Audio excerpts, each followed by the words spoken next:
বল্টু সাহেব, আপনি তো লন্ডন যাইতে চান, তা ইংরেজি কিছু জানেন?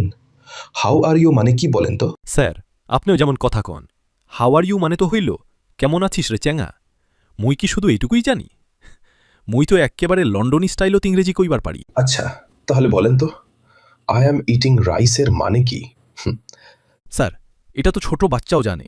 এর মানে হইল মুই আজিক্কা ৫ টাকার পিয়াজু আর বাসি মুড়ি গপাগপ করি খাছো। স্যার, লন্ডনত কি পিয়াজু পাওয়া যায়? না গেলে কিন্তু মুই যামু না। আরে বল্টু, পিয়াজু খাইতে কি কেউ লন্ডন যায়? ওখানে তো সবাই পিৎজা আর বার্গার খায়। আপনি ওখানে গিয়ে কাজ কি করবেন সেটা বলেন। স্যার, মুই লন্ডনত গিয়া সৌক ইংরেজলাক ঠাকুরগাঁয়ের আঞ্চলিক ভাষা শিখামু। ওমার মুখ দিয়া যখন আটকুড়ির ব্যাটা আর ঢ্যামনা শব্দলা বের হবে, তখন বুঝবেন মুই কত বড় টিচার।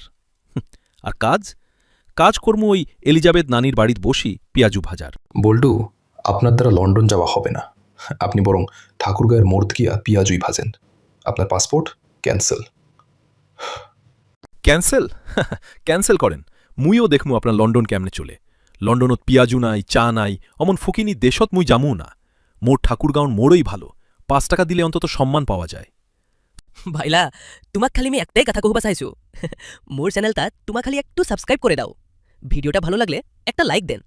কমেন্টে বলে যাবেন এরপরে কোন ভিডিও বানাবো, কমেন্টে বলে যাবেন ভিডিওখান কেমন হয়ে।